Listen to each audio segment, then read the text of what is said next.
আপুর কিছু হবে না তো? তুমি পজিটিভ কেন ভাবছো না? আসে না, আম্মু তো আমাকে রেখে চলে গিয়েছে। মায়ের তো সমস্যা ছিল বড়। কিছু হবে না, দোয়া করো। প্রিয়তা চুপ করে যায়। সাদ্দান নিজেও চোখ বন্ধ করে আরো 1.5 ঘন্টার মতো বাকি ফজরের আজান দিতে ঘুমানোর চেষ্টা চালালো।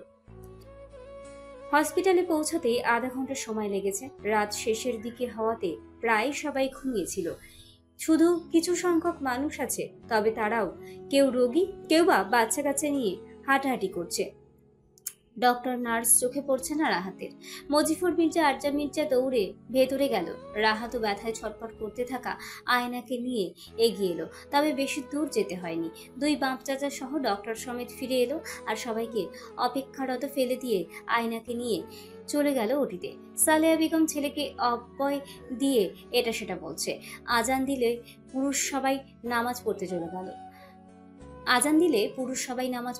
গেল। শুধু সালেহা বেগম বসে রইল। কি করবে, হঠাৎ কার কাছে যাবে বুঝতে পারছে না। তাই বসে বসে আল্লাহর কাছে ছেলের, বউ আর তার অনাগত সন্তানের জন্য দোয়া করতে লাগলো। রাহাতরা সবাই যাওয়ার 6 কি 7 মিনিটের মাথায় একজন নার্স সাদা একটা টাওয়াল পেঁচিয়ে একটা বাচ্চা কোলে ওটি হতে বেরিয়ে এলো। মুখে তার কি সুন্দর চমৎকার হাসি। সালেহা বেগম বসা ছেড়ে উঠে দাঁড়ালো, চট করে এগিয়ে এলো। নার্সটা হাসি বজায় রেখে সালেহা বেগমের কোলের বাচ্চাটাকে দিল। নার্সটা হেসে বলল। নার্সের কথায় সালেহা বেগম নিজেও হাসলো। নার্সটা আবারও চলে গেল। নার্সটা কি বাচ্চা সম্পর্কে আরো কিছু বলতে না দেখে সালেহা বেগম অবাক হলো। অবশ্য তা পরেও ঘুচে গেল, কেননা তারা যে কি বাচ্চা হবে জানে না, সেটা তো আর নার্স জানে না। সালেহা বেগম বাচ্চাটাকে নিয়ে নিজে বসে রইল। তার ঠিক এক মিনিটের মাথায় আবারও সবার আগমন হলো। রাহাত সবার পেছনে ছিল। জাফর মির্জা আর মজিফুর মির্জা আগে এসে দেখে নিল। সবার শেষে রাহাতের কোলে তুলে দিল সালেহা বেগম। রাহাত টলমলো পায়ে এগিয়ে এসে কাঁপা কাঁপা হাতে কোলে নিল। কপালের একটা চুম্বন করলো নিজের অস্তিত্বকে। ঠিক তক্ষুনি একজন ডক্টর এলো, জানালো আয়নাকে কেবিনে দেওয়া হয়েছে আর রোগীর খেয়াল রাখতে বলে চলে গেল। ওনার সাথে অবশ্য মজিফুর মির্জা গেল কথা বলতে। রাহাত কেবিনে এসে দেখলো আয়না ঘুমিয়ে আছে। রাহাত কোনো শব্দ না করে আলগুছিয়ে এগিয়ে গিয়ে বাবুটাকে আয়নার এক বাহুর উপর শুয়ে দিল। আয়নার হুঁশ নেই, হয়তো ঘুমের ওষুধ দেওয়া হয়েছে।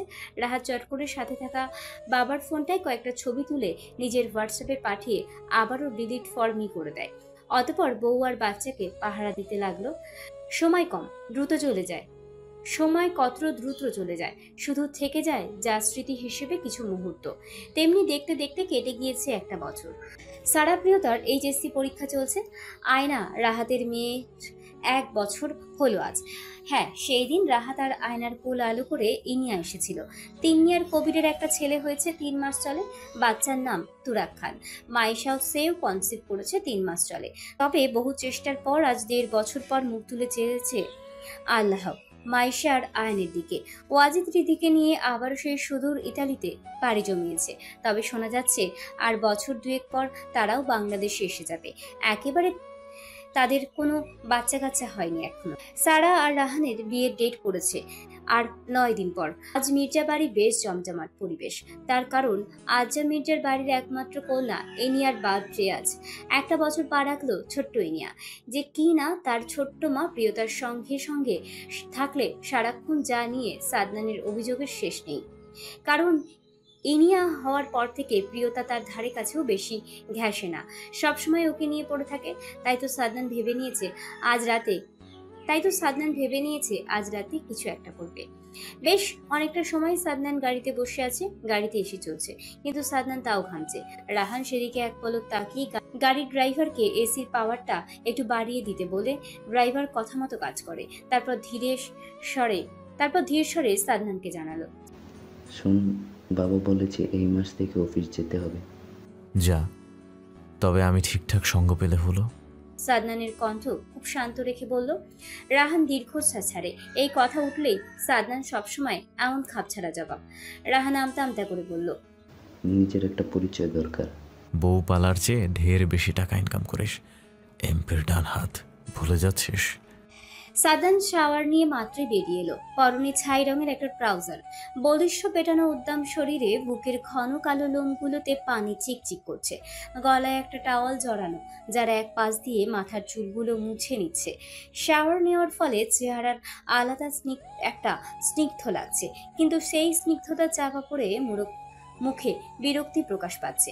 সাদনান টাওয়ালটা সোফায় ছুঁড়ে ফেলে তার চুলগুলো আগে বউ মুছে দিত সব সময়, কিন্তু আজ অনেক দিন হয় বউ এই কাজ হতে বিরতি নিয়েছে। কিন্তু সাদনান বিরতি আজ শেষ করবে, আগের মতো আবারও কন্টিনিউ করবে, সব ঠিকঠাক করতে হবে। সাদনান এগিয়ে গেল, দরজায় দাঁড়িয়ে নিজের বলিষ্ঠ কণ্ঠে মাকে জোরে জোরে ডাকতে লাগলো। সাদনান জানে মা তার সমস্যা বুঝতে পারবে। সাদনানের মা নিচ থেকে গলা ছেড়ে ছেলেকে উত্তর করলো, আসছি বলে। সাদনান ফিরে গিয়ে সোফায় বসে থাকে, উদ্দাম শরীর নিয়ে চুল থেকে তখনও পানি পড়ছে। সাদনানের ভাবনা সত্যি হলো, মা প্রিয়তাকেই পাঠিয়েছে। প্রিয়তা ওনার এক মাথায় হাত মুছতে মুছতে ঘরে প্রবেশ করে মাথা হতে ঘোমটা ফেলে দেয়, সোজা বিছানার উপর ওনা রেখে সাদনানের দিকে এগিয়ে যায়। সাদনান পুরোটা সময় বউয়ের দিকে তাকিয়ে রয়। প্রিয়তা সোফা থেকে টাওয়াল তুলে চুল মুছে দিতে দিতে জিজ্ঞেস করলো, খাবার রুমে দেবো? তুমি তো খাওনি, তাছাড়া নিচের অনেক মানুষ, এখন রুমে নিয়ে আসো। আচ্ছা ঠিক আছে। সাদনানের কথার বিপরীতে প্রিয়তা সম্মতি দিয়ে বলল। অতঃপর নিজের হাত দিয়ে সাদনানের চুলগুলো মুছে টাওয়াল নিয়ে ব্যালকনিতে চলে গেল। ফিরে এসে ওয়াশরুমে গিয়ে হালকা ফ্রেশ হয়ে নিল। যদিও ঘন্টার সময়ের মতো হবে শাওয়ার নিয়েছে, তবে রান্নাঘরে ছিল বিদায়, শরীর কেমন ভাল লাগছে। প্রিয়তা রুমে খাবার নিয়ে এলো, তারপর দুজন মিলে খেয়ে নিল। খাবার শেষে এঁটো থালা বাসন নিয়ে প্রিয়তা নিচে চলে গেল, আর এদিকে সাদনান নিজে রেডি হয়ে নিল। এখন 5টার মতো আশেপাশের বাজে সময়। মেহমান সব নিশ্চয়ই আসতে চলেছে। আজ প্রায় অনেক মানুষকে ইনভাইটেশন করা হয়েছে, তার কারণও অবশ্য আছে। বউ তার ধারে কাছে বেশি ঘাসে না, সে বুঝতে পারে রাগের কারণ, তবে কিছু করতে পারেনি, মূলত সময় করতে পারেনি। সাদনান রেডি হয়ে গায়ে পারফিউম দিয়ে নিজের গম্ভীর মুখ নিয়ে বেরিয়ে এলো রুম হতে। ফাইন, আপনারা কেউ কেউ হয়তো জানেন আমি বিয়ে করেছি, তবে সেটা ঘরোয়াভাবে, তাই কাউকে বলার বা নিমন্ত্রণ করার মতো সময় করে উঠতে পারেনি। আগামী সপ্তাহে আমার বোনের বিয়ে, আর সেদিন সবার উপস্থিতি আপনাদের কামনা করছি। তখন না আমার স্ত্রীর সঙ্গে পরিচয় করিয়ে দেব। সাদনান কথা শেষে সবাই করতালি দিল। সাদনান কথা শেষ আবারও ফিরে এলো স্টেজ থেকে। একটু আগেই কেক কাটার পর্ব শেষ হয়েছে, এখন সবাই যে যার মতো এনজয় করছে। প্রিয়তা সালিয়া বেগমের পেছনে দাঁড়িয়ে আছে, পরনে মিষ্টি কালারের একটা জামদানি শাড়ি জড়ানো। দেখতে ঠিক শাড়িটার কালারের মতোই মিষ্টি লাগছে। পাশেই সারা ফোনে কিছু একটা করছে। আয়না মাইশাকে আগলে একটা টেবিলে বসে আছে। মেয়েটা একটু পরপর বমি করছে, কিছু মুখে তুলতেই পারছে না, আর একটু আগেই বমি করার ফলে হয়তো ক্লান্ত। রাহাত আয়না এনিয়াকে নিয়ে সবার সাথে পরিচিত হচ্ছে, আর ওইদিকে তো কবির তার ছেলেকে কোলে নিয়ে হাঁটাহাঁটি করছে। পাশেই টেবিলে বসে তিনি খাবার খাচ্ছে। এখানে প্রতিটা মানুষ তার ভালোবাসার মানুষটাকে সময় দিচ্ছে, আগলে রাখছে। প্রিয়তা সবকিছু পর্যবেক্ষণ করলো, ভীষণ ভালো লাগলো, তবে মনের কোথাও বড্ড কষ্ট হচ্ছে। একটা চাপা দীর্ঘশ্বাস ছাড়ে। ছোট নাতবু, সারাকে নিয়ে ভিতরে চলে যাও। প্রিয়তার মনটা আরো দ্বিগুণ খারাপ হলো আম্বিয়া মির্জার কথায়। সারা বিরক্ত হলো, তবে মুখে প্রকাশ করলো না। মুখ ভেঙচি কেটে প্রিয়তাকে টেনে নিয়ে চলে গেল। সাদনান সবটা লক্ষ্য করলো। দাদি তার এই কাজটা একদম ঠিক করেছে মনে ধরলো সাদনানের। তার অবশ্য কারণও রয়েছে। স্টেজে বসে 3-4টা ছেলে সারা প্রিয়তার দিকে কেমন করে তাকিয়ে আছে। ছেলেগুলো ভদ্র পরিবারের, আর এদের বাবারাও এখানেই আছে, তাই ওদের কোনো ব্যবস্থা তো করতে পারবে না, তার উপর অতিথি। আমাকে মায়ের কাছে রেখে আসুন। সাদনান রুমে আসা মাত্রই প্রিয়তার কথাটা বলে উঠল। সাদনান মোটেও অবাক হয় না, আর কোনো প্রতিক্রিয়া ব্যক্ত করলো না, বরং খুব স্বাভাবিকভাবে এগিয়ে গিয়ে ড্রেসিং টেবিলের সামনে দাঁড়িয়ে মিররের প্রিয়তার প্রতিবিম্বর দিকে তাকালো। শান্ত কণ্ঠে জানালো, দ্বিতীয়বার মুখে এলো না, ঠ্যাং ভেঙে ঘরে বসিয়ে রাখবো, অতপর সব নিজের হাতে সব করিয়ে দেব। প্রিয়তা সাদনানের কথা শুনে স্তব্ধ হয়ে গেল। কিছু বলে আর কথা না বাড়াতে চাইল না। ঝামেলা করে কি লাভ? সাদনান তো আর ইচ্ছে করে করছে না এসব, ও জানে। কিন্তু এটা মস্তিষ্ক মারলেও মন মেনে নিতে নারাজ। প্রিয়তা চুপটি করে ওপাশ ফিরে শুয়ে পড়ল। সাদনান ড্রেস চেঞ্জ করে লাইট অফ করে বিছানায় এসে শুয়ে প্রিয়তাকে ফিরিয়ে নিজের দিকে করে নিল। প্রিয়তা তখনও শক্ত হয়ে আছে। সাদনান বউয়ের মুখের দিকে তাকালো। ছোট ছোট চুলগুলো কমলা রঙের ড্রিম লাইটেও স্পষ্ট দেখা যাচ্ছে। সাদনান ফু দিয়ে চুলগুলো মুখের উপর হতে সরানোর প্রয়াস চালালো, তবে ব্যর্থ হলো। তাই বাধ্য হয়ে হাত দিয়ে কানের পিঠে গুজে দিতে দিতে বলল, সরি। সরি? আপনার সরি আমার মাথায় দিয়ে বসে থাকুন। প্রিয়তা খুশি উঠে বলল। সাদনান এবার মৃদু স্বরে জিজ্ঞেস করলো, তুমি এমন কেন করছো? আমি ইচ্ছে করে তো আর এমনটা করছি না। পরিস্থিতি তো তোমার বুঝতে হবে। হ্যাঁ, আর আমার পরিস্থিতি? আর কটা দিন অপেক্ষা করো। 18 হয়ে গিয়েছে। আমি বাচ্চা না, বাচ্চার মা হতে চাই। সাদনান ঝট করে প্রিয়তাকে নিজের উপর থেকে নিচে ফেলে দিল। প্রিয়তা চোখ খিচে বন্ধ করে নেয়। শক্ত করে সাদনানের আকাশি রঙের টি শার্টটার কলার চেপে ধরে। সাদনান সেদিকে তাকিয়ে হাসলো। আজও বউটা তার ছোঁয়ায় দিশেহারা হয়, অল্পতেই মূর্ছা যায়, তবুও যথাসাধ্য নিজেকে শক্ত রাখার চেষ্টা চালিয়ে যায়। সাদনান নিজের দানবীয় হাতের স্পর্শে কাবু করলো বউকে। নিজের পুরুষালী শক্ত অধরের ভাঁজে চেপে ধরে প্রিয়তার অধর। প্রিয়তার নখ গেথে যায় সাদনানের উন্মুক্ত পিঠে। সাদনান আরো উন্মাদ হলো। নিজের সবটা দিয়ে বউকে ভালোবাসতে লাগলো। প্রিয়তা আস্তে করে চোখ বন্ধ করে নিল, আর অমনি চোখের কটুরি হতে গাল বেয়ে অশ্রু গড়িয়ে পড়ল। সাদনান চাইল বউয়ের কান্না বন্ধ, চোখ জোড়ার দিকে যা এখন কাজল লেপটে একাকার অবস্থা হয়ে আছে।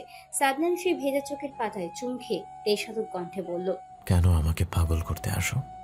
শুধু শুধু নিজের কষ্ট ডেকে আনো। যদি সেই কষ্টের কারণ আপনি হন, তবে আমি তা হাসতে হাসতে গ্রহণ করব। আপনি কি করে জানতে পেরেছিলেন সটিপ আমার জাস্ট ফ্রেন্ড?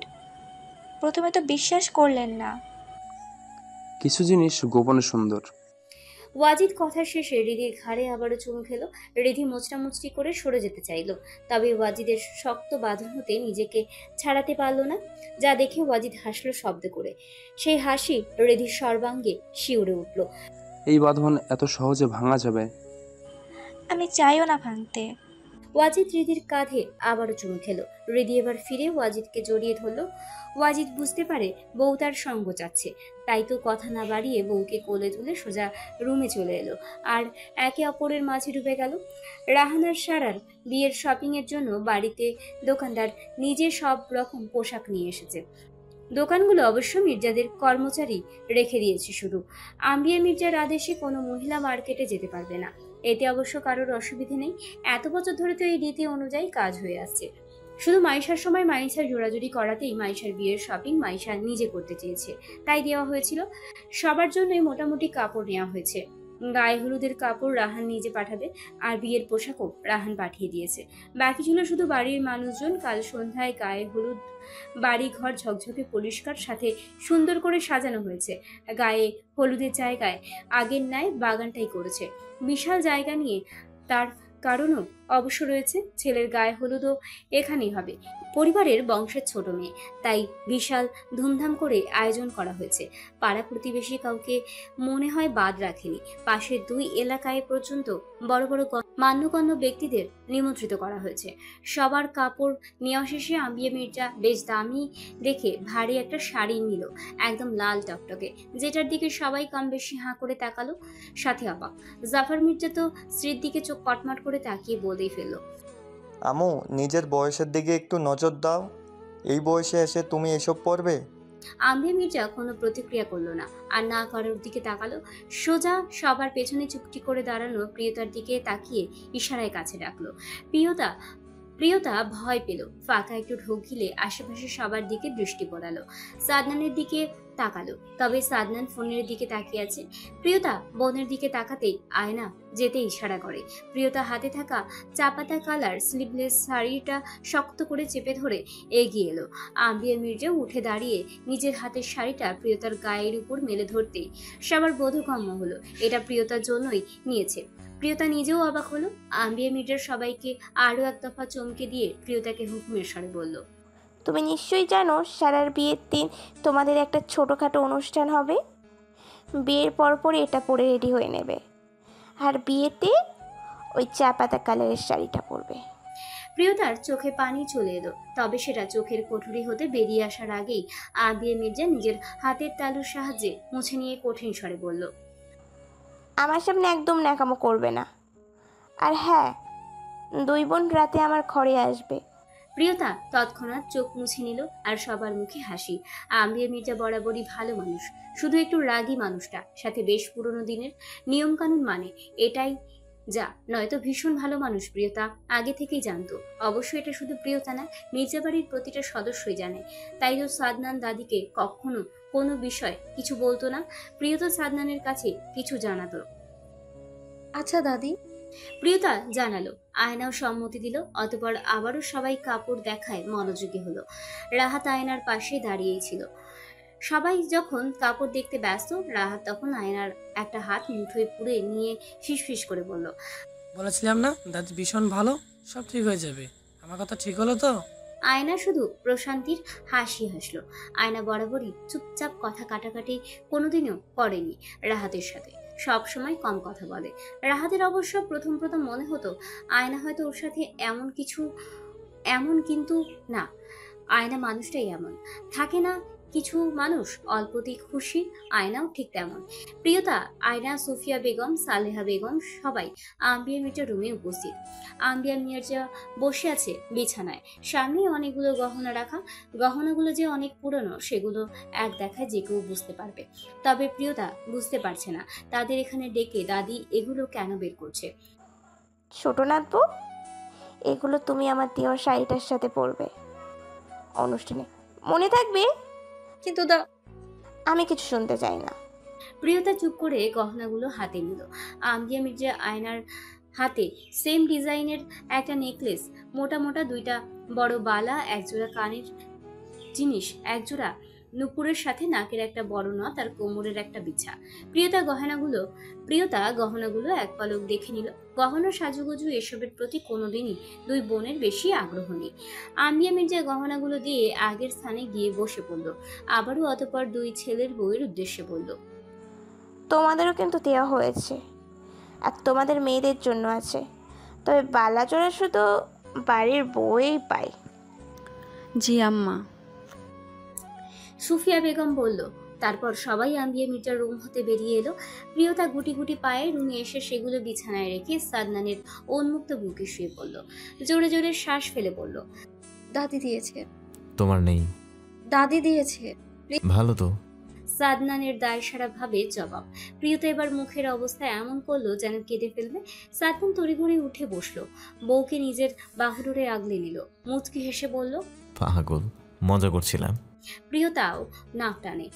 ও হয়তো ভাবলো সাদনান রাগ করে এসব বলেছে। সাদনান বউকে বুকের উপর আগলে রেখেই হঠাৎ জানতে চাইলো, ওষুধ খেয়েছো? প্লিজ। কণ্ঠে আকুতি। সাদনানের বুকের ভেতর ধক করে উঠল। সে কি একটু বেশি করেছে? সাদনান প্রিয়তাকে নিজের বুকের উপর হতে আলগা করলো, দুহাতের আঁচল নিয়ে নিল প্রিয়তার মুখখানা। সাদনান সেদিকে তাকিয়ে থমথমে খেলো। ফিরাবে না বউকে। আল্লাহ যদি চায় তবে আর কোনো কৃত্রিম পদ্ধতি ব্যবহার করবে না। দেখা যাক কি হয়। আমার তুমি কি সুস্থ দেখতে চাই, সব দিক সামলে চলবে। প্রিয়তা কি বুঝলো কে জানে, শক্ত করে জড়িয়ে ধরলো সাদনানকে। সাদনান নিজেও বউকে আগলে নিল। একটু তো লজ্জা পাওয়া উচিত সারু। সারা মাইশার কথা শুনে মুখ ভেঙচি কাটে, কোনো কথা বলে না। মাইশা হতাশার শ্বাস ছাড়ে। এই মেয়েকে বলেও কোনো লাভ নেই। কে বলবে এই মেয়ের বিয়ে আজ? দেখো কত সুন্দর করে সবার সাথে হেসে হেসে আড্ডা দিচ্ছে। একটু তো লজ্জা শরম পাওয়ার উচিত কোনের। নিচে অনেক মানুষ, আশা করি সেখানে ভদ্রভাবে থাকবে, নয়তো দাদিকে ডাকবো। মাইশার কথা শেষ করে চলে গেল। মাইশা যাওয়ার পরপরই সারাকে কয়েকজন মেয়ে মিলে হলুদের অনুষ্ঠানের জায়গায় নিয়ে এলো। সারা আর রাহানের হলুদের অনুষ্ঠান শেষ হয়েছে। রাহানরা আবারও তাদের বাড়ি ফিরে গিয়েছে। এখন শুরু সবাই যে যার মতো মজা করছে। প্রিয়তা সারার পাশে বসেই আছে, আর তার ঠিক বরাবর সাদনান দাঁড়িয়ে কথা বলছে। কিছু লোকের সাথে প্রিয়তা সাদনানের দিকে দৃষ্টিতে তাকিয়ে আছে। সাদনান একবারের জন্য তাকায়নি। অবশ্য বাড়ির পুরুষ লোক ছাড়া বাহিরের লোক এদিকে আসা নিষিদ্ধ। সালেহা বেগম কোথা থেকে হন্তদন্ত হয়ে ছুটে এলো। এখানে আর বসে থেকে কাজ নেই, যা ফ্রেশ হয়ে চট করে শুয়ে পড় গিয়ে। সারা মায়ের মুখ পানে একবার তাকালো। কালকের পর থেকে আর এই মুখটা রোজ সকালে ঘুম ভেঙে দেখা হবে না। ওমা দেখো, এখনো বসে আছে। প্রিয়, ওকে নিয়ে যা তো। প্রিয়তাকে উদ্দেশ্য করে বলে সালেহা বেগম। প্রিয়তা সম্মতি দিয়ে জানায়, আচ্ছা মা। সারার চোখে হালকা পানি এলো, তবে তা গড়িয়ে পড়ার আগেই মুছে নিল প্রিয়তার সাথে চলে গেল।